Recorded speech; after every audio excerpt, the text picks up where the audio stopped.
understanding that material, right?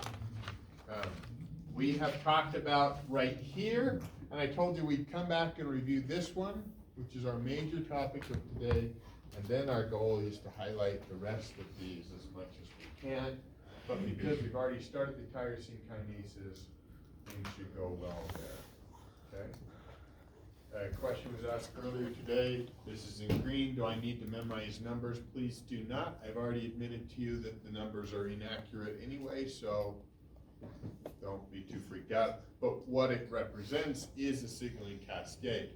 Now, would I expect that if you're talking about epinephrine responding with a G protein and that alpha subunit within the adenyl cyclase, getting there, activating pKa, should you easily get to here?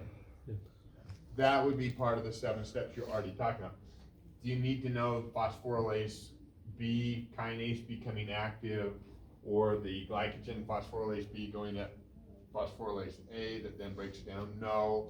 Or even the glucose 1-phosphate. At this point, no. However, this is the energy unit, and then glucose is released. Now, if we are talking about a hepatocyte cell here, it will release that sugar to the bloodstream, because the liver, when you have a bear outside that you're trying to get, it's not trying to say, ooh, I'll process things better. Those toxins are all about me. Again, you won't live within the next hour if that bear is chasing you, right? If you don't get away from it or kill it of some sort. So that's a problem.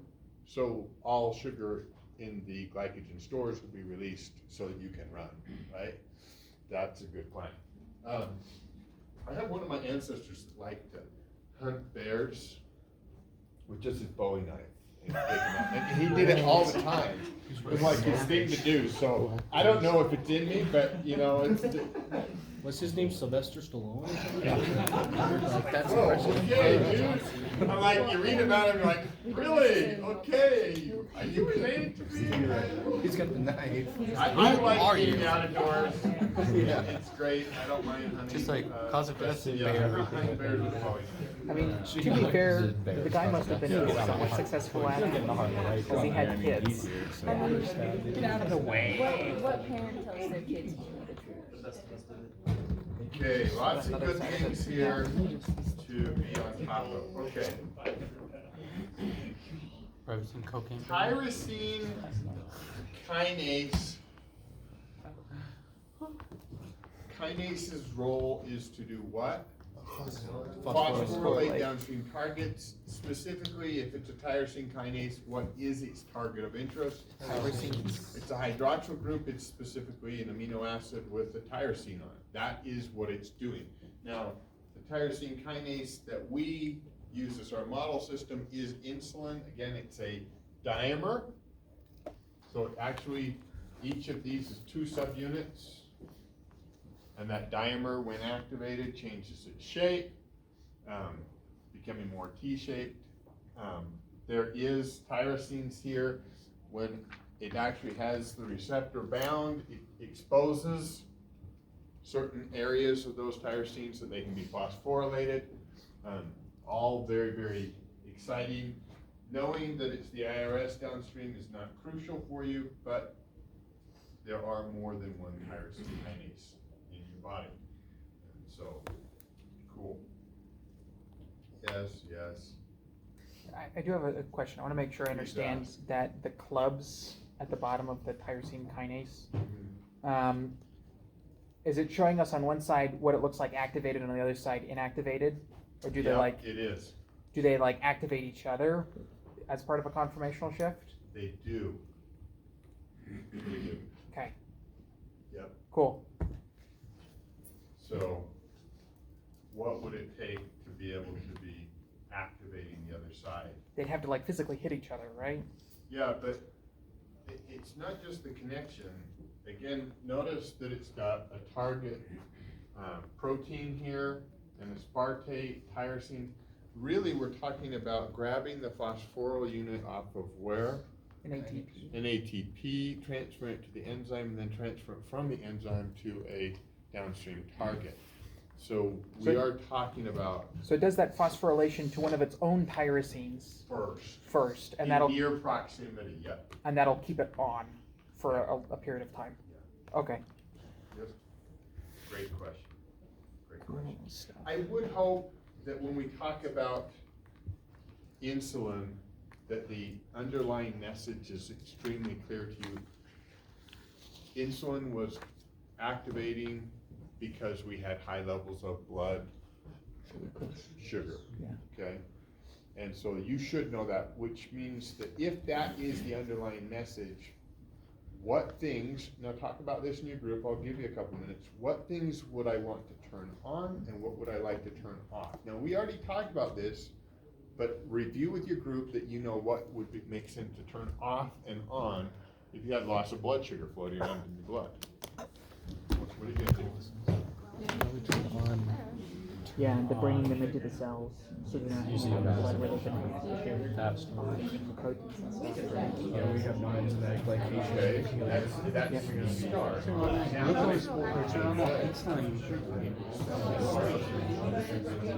We also turn off glycogen. I assume that, I think we talked about this, you want to turn on in the DNA transcription, you want to like focus on the things that are going to be like. That's your biochem term right there for you, Caleb. Threw that in there. And less on the You things have that been are. using neogenesis recently too, and so I was like, Yeah. Oh, think yeah, about that's which one you're talking about. Yeah, I get this. What would you want to turn I on? confused right now.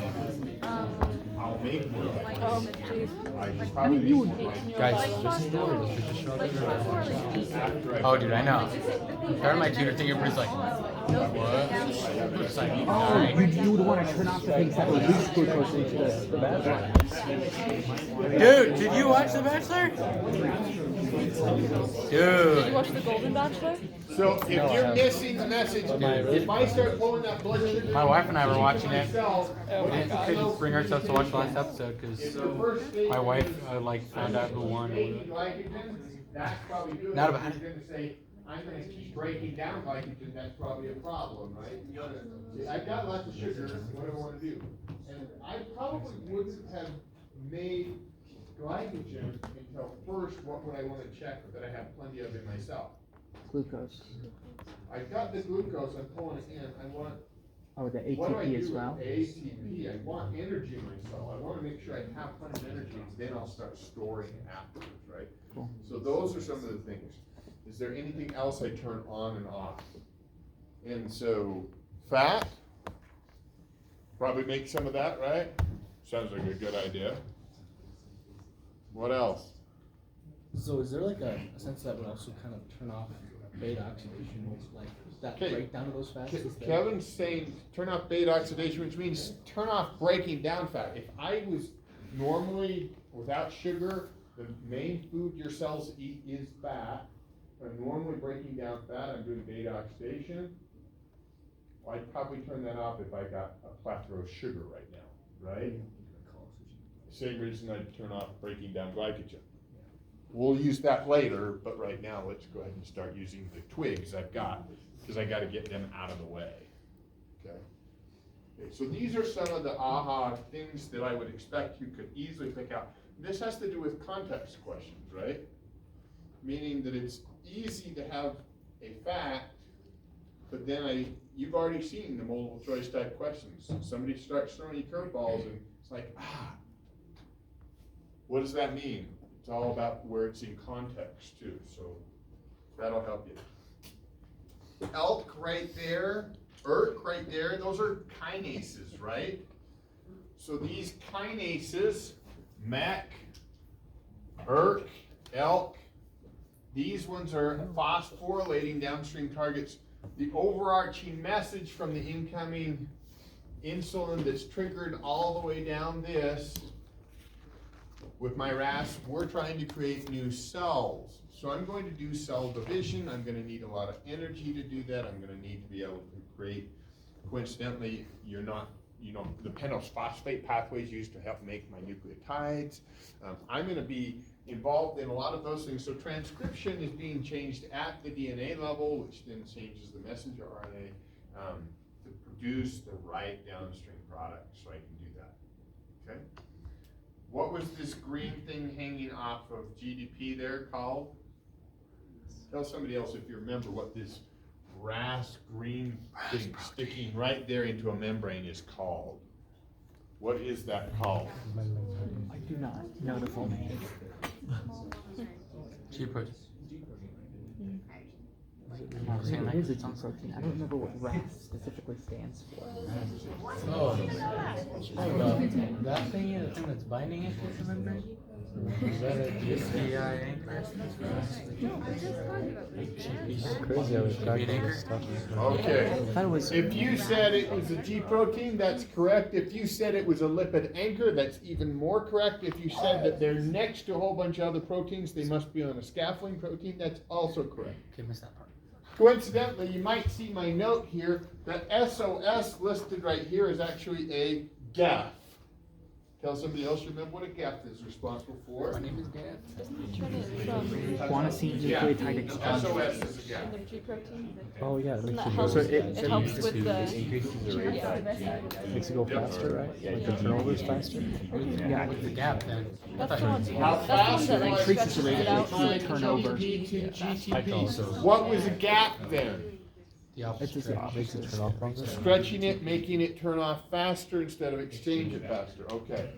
All right. So you guys have got this down. There's what's going on. We're doing some work there. Then I come in with this next one. You haven't seen this slide. This is talking about crosstalk.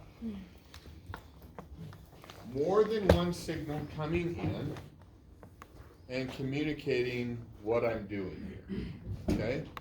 So this is rather interesting. This is the beta adrenergic receptor. Huh. So IRS1 is actually going to activate PKB. Now we had PKA activated, PKB must be activating other spots. PKB turns on these, what's S stand for? What amino acid? Serine. Oh, great. What was Y? Tyrosine. Oh, wait. So that makes sense. The tyrosine kinase is activating here. The PKB is activating here. Serines. And by activating these, what is going on here? What is this process called where this is coming off the membrane? A desensitization process? What was it that we're talking about? We're talking about BARC, a beta arrestin kinase coming in, and then BARC went down, and then we recruited BAR, which was beta arrestin, which actually then helped to fuse this and pull this into off the membrane. Now this is a desensitization. So wait a second. If I've got lots of sugar in my bloodstream, like when I'm at the football game and I'm so excited watching it at home, munching. I got all this sugar from my Twinkies and Ho-Hos and all my other awesome junk, right? And I'm way excited. When I keep eating all that sugar, what's it gonna do to my level of adrenaline? So lower it, It's gonna lower it? Does that make sense? or I guess make it so that the adrenaline that's there you don't recognize. Not as much, right? Yeah. We're desensitizing. Wow, wait,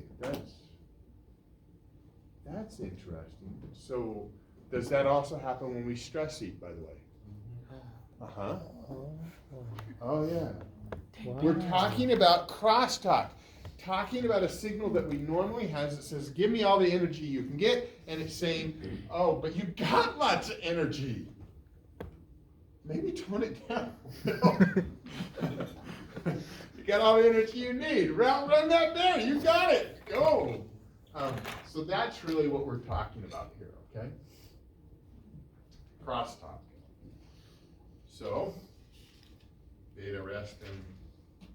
No need to break down glycogen if I've Making a already mistake if you unloaded with sugar along the already, way, right? instead of like dying. Okay, let's talk about one more. Okay, so the IRS affecting a phosphodienosyl-3 kinase, which is taking my PIP to PIP3.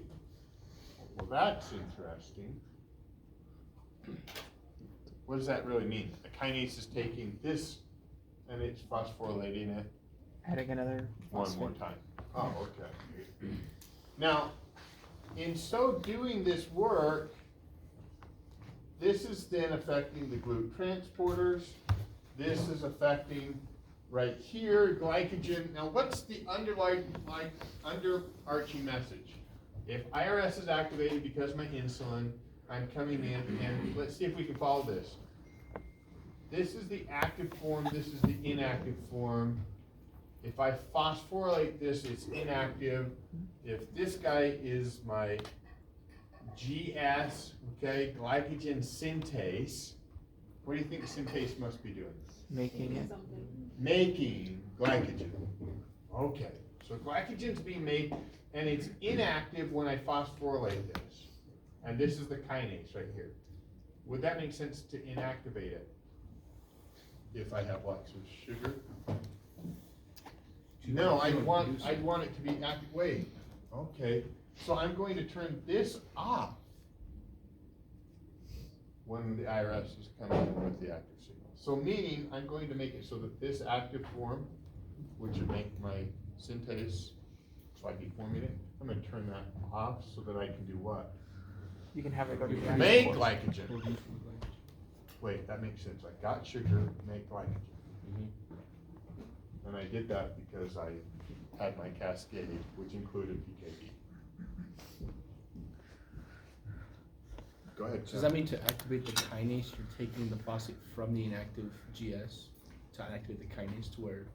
So what really is happening is this PKB, which is now active, is coming in here and it's taking this kinase here, the glycogen synthase kinase, and it's turning off, which means that then the glycogen synthase enzyme is being left on, because this enzyme that would turn it off And is it, is is on. it, It's a twisted backwards world, right? Because it's Yeah. really hard to follow the plot, but what it's really saying is, if I got sugar, Yeah, you're gonna make glycogen. I'm gonna make glycogen. And how do we trigger that? This You is take- how it's done. so you're taking off the brakes in this case? Yep. Do the phosphoryl groups, do they just like come off after a period of time? Or do you need like something else to take? I have an enzyme. It's a covalent bond, so Okay. it doesn't just fall off. It's turned on and off. It's reversible covalent modification. Go ahead, Nathan. What's happening with the PI3K and the PIP2? Yeah. So really, we are talking about when you're looking at this PKB and the PIP3. PKB bound to PIP3 is phosphorylated by this. So that's really where we're getting the phosphates to do our job. And then, does that also make sense that I'm going to be phosphorylating the GLUT transporters? Because I got lots of sugar, right? Which you saw that earlier when we were back here. That was the GLUT transporters right there, the GLUT4 being phosphorylated and coming up. That's a less detailed version of the same thing. Okay. That was it. Tyrosine kinases, you're just blown away. Wait, I want so much more to tell you all the thousands of things we could say, but I'm not going to. But what I am going to remind you of is what we're trying to do. Crosstalk, got it? Modularity, got it? Applications, yep. Sometimes there's always specificity, but sometimes we have a couple signals that come to bear on that, right? Or you can have one signal that's the modularity. Yeah, and now have you seen desensitization, adaptation? Yep, you've seen all of that. Go ahead. How specific do you want us to know the types? I need you to know what its message is. I need you to know the secondary messengers of which ones. So we talked about CAMP before. What else did we see as secondary messengers? Calcium. and IP. Calcium and There's a thing that turned it on though. IP3. Thank you. IP3. In reality, PIP 2 and 3, that's really the same thing as IP3, but yeah, that's what we're talking about. Okay. So that's all I need you to know and what it's doing. The insulin is signaling that. So the desensitization that we saw was an example of desensitization because of crosstalk, Yes. but you can have desensitization Like for instance, you gave an example of like when your eyes adjust to the light. We'll look at that one, yeah. Okay, cool. Yeah. But it's not always a crosstalk thing. No.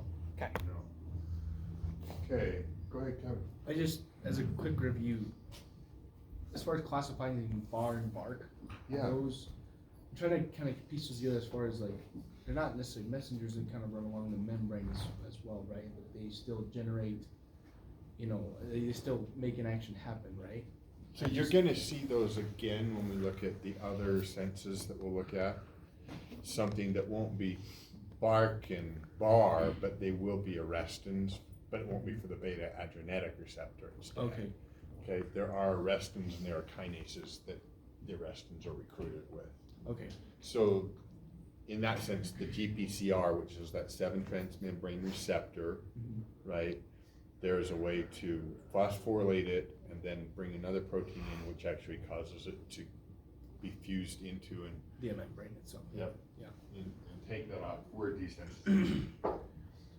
So guanylyl cyclase. This is a whole other process that's worthy of knowing something about, even though much of it, all I need you to know is the top level, but this is another type of receptor, okay? So if my heart is stretched, it's going to produce a signal. What would be causing my heart to be stretched? Why is it feeling that? It's full of blood. Increased blood flow with also more pressure. Okay, so what would be the factors involved in increasing blood pressure? So like how tightly your heart is squeezing?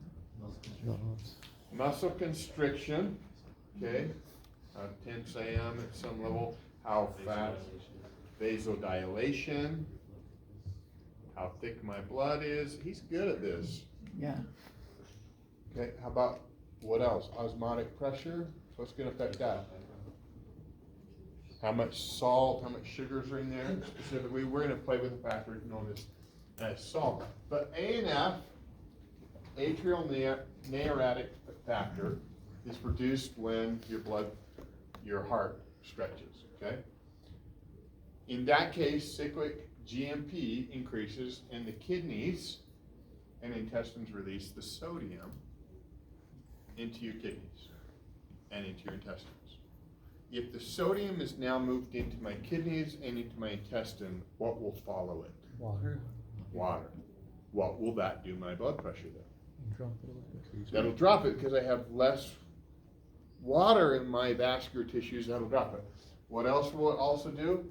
It will relax the smooth muscle, specifically vasodilation. Okay. Increase the blood flow, decrease the pressure. You know what ANF is responsible for that one. Okay. So nitrogen monoxide, nonpolar molecule able to cross membrane, recruits and talks about vasodilation. Specific one I'm more interested in here is this nitroglycerin effect.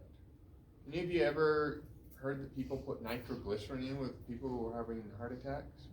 What's that about? Kevin, you As far as what I understand, is you take it and again it's dosage form, but it like completely relaxes all like the vessels and everything, so blood can actually flow. If it's having a heart attack or some kind of chest pain, a cardiac arrest, whatever, but it allows those blood vessels to completely relax so that blood can really flow through. Okay. It is going to have that effect, but isn't nitroglycerin a molecule that I've heard of somewhere else? TNT. That is TNT. That's what we make dynamite from, right? It's pretty metal. Isn't that weird? We're talking about something that's an explosive, and we're gonna put it under your tongue. It's because it's highly reactive, isn't it? It's highly reactive in the way that what does it produce? What's that stuff? Some nitrogen monoxide, which actually causes this guanylyl cyclase, has the same effect as what we just talked about here. That's why it does it. So the very same processes we just looked at here for the ANF are being produced by nitroglycerin.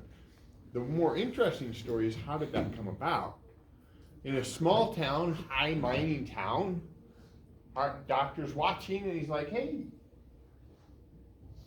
I got all these patients who have high blood pressure and they're fine all week long. They're working in the mine, manual labor, busting boulders open, blowing up stuff, running around, no big deal.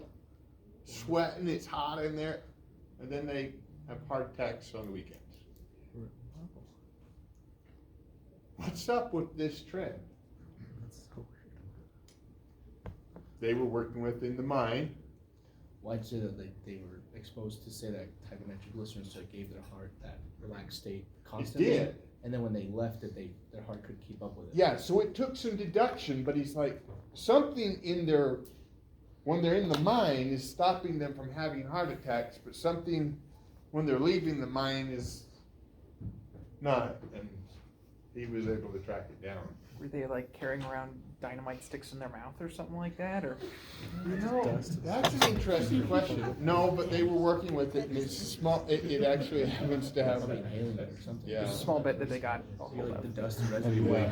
So that's a weird phenomenon. But let's play some other games with this. Turns out that a very, very lucrative drug in our modern world, which is fixated on pleasure, is now sold. Now, I know that most of you know this name of Viagra, right? Yeah. But do you know what it does? Well, it's going to block what's called a PDE, a phosphodiesterase. Now, tell somebody else what a phosphodiesterase is. You just did it in a quiz. What's a phosphodiesterase? It turns off cyclic AMP, where it like destroys Interestingly enough, And Viagra was that- marketed as a heart medication response. first. It doesn't stop. Well, that was a fun fact. Yeah. Not that. And then they found a side Well, effect, it and they're does- like, well, hey, you're right, 'cause this cyclic actually AMPs is do like different good for things other to stuff different besides heart. So, Yeah. this stuff right here happens to be specifically aimed at blocking, destroying this cyclic GMP that was produced, that's affecting what? Where your sodium goes. So what's one of the warnings that goes along with that every time you see the infomercial on it, right? If it lasts more than so many hours, you should probably be careful if you got a high, heart conditions. What are they worried about?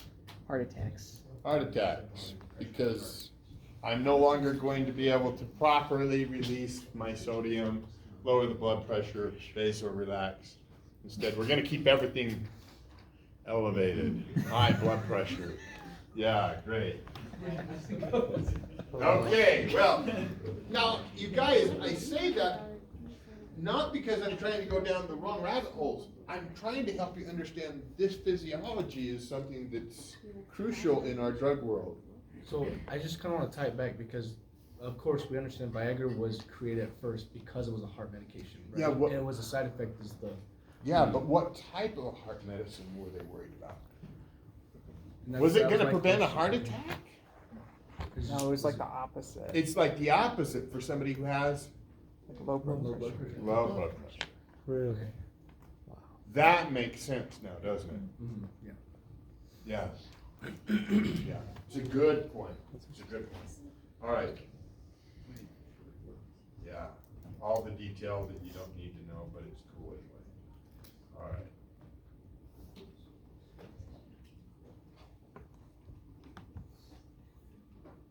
What must this be? This RAF, MEC, and ERK when it's on this protein? Big words, not meant to be hard. Scaffolding protein. Yeah. Why did we talk about scaffolding proteins? What do they do? They hold the cascade together. Well, they're holding the cascade together. They're holding enzymes that have the product produced by step 1, then hand off to step 2 and to step 3 if we're assembling or having a signal that multiplies.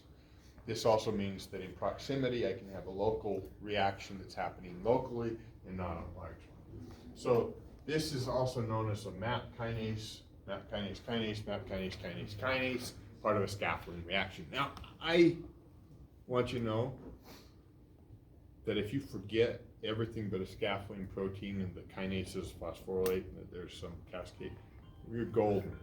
I hope you do not become like my colleague in graduate school who was always talking about this. Like every response he would ever say was, oh yeah, he'd go down this rabbit hole. And he felt like he was intelligent because he could say that. It's just a signaling cascade. And there's a lot of them, okay? So, everybody understand that? Now, do you recognize the RAF, MEC, and ERK? You just saw those 2 seconds ago, right? Didn't have to learn all their names, but you know they're kinases and they're part of signaling. Cool. Ion-gated channels, GABA, the nicotinic acetylcholine receptor, right? Sodium-gated channels. Wow, there's a lot, okay? So we're gonna spend some time on one that you've already seen, but I mentioned that you should know that when we're talking about the sodium potassium pump, you should know which way things are pumping. In fact, I want you to know this really. Every one of those, the specifics are gonna be wanted to know so that you are in the know. What way does potassium go out? High to low. I pump it against the gradient. So I'm pumping it out of the cell, right? And where's sodium's being pumped out and potassium's being pumped in. Yeah. Okay? And what about my calcium? What was I doing with my calcium? Any idea? Is it higher concentration in or out of the cell? Out. So it's gonna Out of be- the cell. So I'm pumping out. Okay, that makes sense. Well, this is interesting. Okay, so sodium potassium pump, we've got this voltage difference. We know it's a quarter of the energy we're losing. What type of a specific transporter was this? Tell somebody else you know what it is. P-type. We're talking about not just active transport, but Yes. Yeah. was it P-type, was it F-type, was it ABC type, was it? Okay, good. Now, if I look at sodium and I open an ion channel for just a pulse, what way would it naturally flow? High to low. Now I've not got an active transport, but I created a gradient with the active transport. So if I open that ion channel that's specific for letting potassium or sodium go through, and it can actually tell which one's which, sodium's going to rush from the outside where it's higher concentration to the inside where it's lower. You're talking leak channels, right? Like just the leak channels? We are, or a signaling cascade, right? Yeah. Yep, exactly. And so in this case, potassium's gonna run the opposite direction. Okay, that makes sense. Calcium would run in. Now this is interesting. Chloride's at low concentration and It's going to high. high concentration, but it's going that way. How is that possible? Tell somebody else, I elaborate. don't know. It's a great. Or calcium's going in. I opened the Yeah, chloride. inside the cell, a little bit negative. Low concentration. Of the outside. Chlorine goes down only to balance the overall charge of all these drinks. So if they're like when you have the concentration rates, No, no, I Yeah. Why do you Yeah, think but there's that? three positives going in. I don't know, semi-blue. Did you get Here's the that? thing. No, I went to a different doctor. Really? Did you need help with your home? yeah, it's like What? No, I went to like a Thursday service. I'll do it Saturday. That wouldn't be better before Wednesday for sure. What's the charge outside the cell? What's the charge inside the cell? What's the voltage difference? Dying over here. 20 millivolts. It's more negative More negative inside the cell. inside, so it's actually, wait, was there a formula that I told you we weren't going to execute the formula that actually we could use to calculate the electrochemy osmotic pressure? Yeah, we could actually have an electrical charge, which in this case is favoring that it must leave. Even though the concentrations are different, it says it's more favorable to leave because the charge isn't actually on your side. Isn't that crazy? Does this mean you need to have something that brings calcium in later so you can continue the cycle? Or it just goes in and out as it needs to? Calcium and sodium potassium are all pumped the directions they are, and we even showed you a chloride transporter too, which I showed you. I think I remember that one now, okay. Yeah, all for these very reasons. So when we say know these, I would expect that if you were asked some multiple choice question, you'd know which ones were supposed to go which directions. Oh, wow. Whether I'm pumping it or whether I'm opening ion channels. Okay? Which way do they go? Okay. That seems reasonable. Cool. Goes with the electrochemical gradient. And that was chloride. That's how chloride moves. Everything else is moving with the concentration gradient alone. But it's going against the concentration gradient. So ion channels, nerve signaling. You have seen this before. Let's go through it with 2 more seconds of time. I have a signal that comes in. Now we're assuming the signal came because I touched a hot plate or something, right? And I'm burning. And now I've got acetylcholine that signals, hey, you touched something painful. And so my nerves have said, keep sending this signal up to my brain to say, pull that hand away, right? So it's gonna happen fast, and I have a depolarization event that the acetylcholine signals, which allows sodium to rush in, which then propagates down the signal of the nerve, and then as sodiums move in, eventually calcium moves in. What is the calcium affecting? Pushes the exocytosis neurotransmitter. It's affecting somehow this fusion protein. Wait a second, what's on the fusion protein? There were 4 proteins, name at least 3 of them. T-snare, T-snare, V-snare, SNAP25, and then the one we unwound it was the NFF, malamide, yeah, so that's right. So then that allows this to come over, fuse with it, release the acetylcholine, which then crosses the membrane, just a very small, and then that affects the next nerve cell, okay? Are you saying Now- that the calciums and the sodiums, they affect the ionic environment for those proteins? So the calcium itself is the one that interacts with this SNAP and snare proteins. Got it, okay. That's actually what their role is. So Cool. they're changing that. Okay? All right. So, and we already talked about the sodium potassium pump, you know how that was created, right? So when I have that voltage gated channel, remember inside was negative, outside was positive. I'm gonna open this up. How does that work? How does the opening work? Yeah, how can I open this? Well, I let some sodium and potassium in right at the very beginning. Go ahead. So as far as I understand it, and I could be missing some pieces here, but like as the proton as the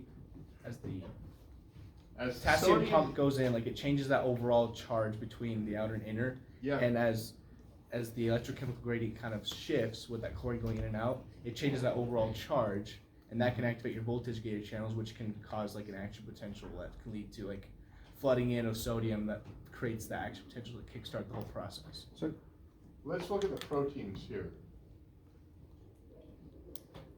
What do you notice? This is closed. they're positively Now, charged? this is positive proteins? charge, but when I push a positive charge through, what's it going to? It's going to repel the proteins. It's going to repel it. It's actually going to allow it to be open, but then it's going to actually snap closed. We're going to show you snap closed. But this sodium affects the next channel before it gets closed, as its local concentration opening for literally 0.1 microseconds, not milliseconds, but yeah, it's just closed, open, closed. That's affecting the next one, which actually is pushing it open, and then it opens, and then the question is, well, then how are you closing it so fast? I get that you're affecting the charge that allows this to open, but how do I close it again? That's the next piece. Does that mean that your open state is your like tense state, if It that makes is your sense? tense state. So yeah. as soon as you're able to, you're gonna close, because you'd prefer to be in the relaxed state? Yeah, there's actually a trigger that closes it behind it. It's like a gate. Yeah. That when on my, as soon as I open it, I'm gonna pull the gate closed on that side. It's on a timer. So that's pretty cool. So let's see if we can't look at the gate then. So that's what you're seeing happen here, okay? As they're trying to demonstrate that. Here's the tethered gate. So as soon as I change the charge on it, these alpha helices are moving because of the charge. But it actually, once open, it actually will pull. This is the open, and then it swings loosely, like a dangling thing. But then it actually pulls it close. A loop behind you comes in and pulls this close. Okay, the arginine, positive arginine residues move in response to signaling, opening the channel. Okay, and then between the loop 3 and 4, they pull it closed right behind it. And that's a lot of extra detail that you don't need to know every amino acid. But are you getting the idea when I just allowed arginines, which were what charge? Okay, they were positively charged, and I just repelled them by putting a sodium next to them, which opened the channel, but then I closed it again because I had another piece right behind it that closed the plot. Yeah. So I just want to make sure I understand why this is important, because this means that you basically have a door that you can only go in one way, It does, and it means how long is it open? only long enough for one to go through, for one Not so much ion, one, but Small amounts. small a amounts. small enough amount that the 0.1 millisecond allows just a few ions to pass through, which means I didn't depolarize the whole cell. The sodium potassium pump, if I look at the signal that's happening on a nerve cell, what's the overall difference in charge? Still 50 to 70. It never really fluctuates outside of that range. So you're able to maintain your gradient, not destroy your cell when you let in a signal. That's right, but I'm going to reestablish that gradient once I propagate the signal. Cool. That's right. The other part of the signal is actually the acetylcholine receptor itself, or the nicotine acetylcholine receptor. Wonder what nicotine looks like. Wonder why they call it nicotinic. I don't wonder, I know. It's really interesting. Okay, so acetylcholine's gonna come in here. Nicotine, by the way, acts as a agonist. Wait, So it does the same thing as the ligand. same thing as the ligand, okay? Causes depolarization of it. So, all right, so this is what it looks like. We've got alpha, beta, gamma, this multimeric unit. You're seeing that there's actually these alpha helical structures here. Let's look a little bit closer in at the detail here. When acetylcholine comes in, which looks like this guy, remember this is what type of a head group? Choline head group, which was a nitrogen with 3 methyls stuck off of it. Yeah, that's acetylcholine, meaning this is an acetyl, there's the choline head group. Wait, where did I need to know choline for? The head Fatty groups. acid head groups? Yeah. Oh yeah, that's right, that's correct. Okay, so this helix actually puts leucines, which would be what charge? Leucines don't have a chart. Or, They don't, they're non-polar. Yeah. And then I've got polar residues, and so when the acetylcholines come in with their charge, what are they doing to this pore of this acetylcholine receptor? you're gonna pull a charge towards them. Yeah, but it's essentially opening it up. Yeah. As I twist the charge groups so that I can actually take these charge groups on the outside and force them so that I have polar groups on the inside of the channel in the open position, which then allows for calcium, sodium, and potassium to all rush through, actually in that order. Which way would the potassium normally want to go? From high concentration to low concentration. So would it be normal for it to want to rush in? No. But so I see typically calcium and sodium, but this channel is open enough that potassium can be exchanged. Okay? All right, so what about snakes then? We talked about botulism, what does snake do? It's an antagonist. There are several other venoms that are antagonists to this. So they prevent the channel from opening. Uh-huh. Okay. So if we happen to have one that's in, there's the actual interaction site, right? Okay. When you're looking at neurotoxins, they're blocking that channel. These guys are preventing its opening, and in so doing, we go from there. We still got integrins, and then we've got all this cell signaling cascade. There's not a lot left. Read the paper, and again, if you're taking the test on Wednesday, which is really coming up quickly, review the rest of the study guide, which would tell you that you want to look at these plots. If you're studying for the test because you've decided you're taking it Wednesday, as we look at those plots, this is not really going to be used as a test question. So you can know that you know something about it, but it's not there. But right here, this is the summary slide for all of the signaling cascade that you would want to study. So you study that, you'd be set for really the rest of everything we haven't covered. Okay, but we are going to go through that, which will include some desensitization elements. We'll talk about that. Fun. And read your paper on caffeine. We'll talk Is it about really? that on Wednesday.